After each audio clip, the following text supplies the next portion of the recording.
विघ्नेश्वराय वरदाय सुरप्रियाय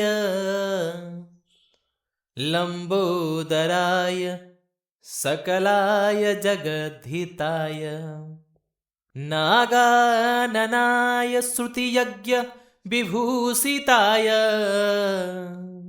गौरी सुताय गणनाथ नमो नमस्ते। भक्तार्तिनाशन पराय गणेश्वराय सर्वेश्वराय शुभदाय सुरेश्वराय विद्याधराय विकटाय च वामनाय भक्त प्रसन्न वरदाय नमो नमस्ते। नमस्ते ब्रह्मरूपाय विष्णुरूपाय ते नमः। नमस्ते रुद्ररूपाय कलिरूपाय ते नमः।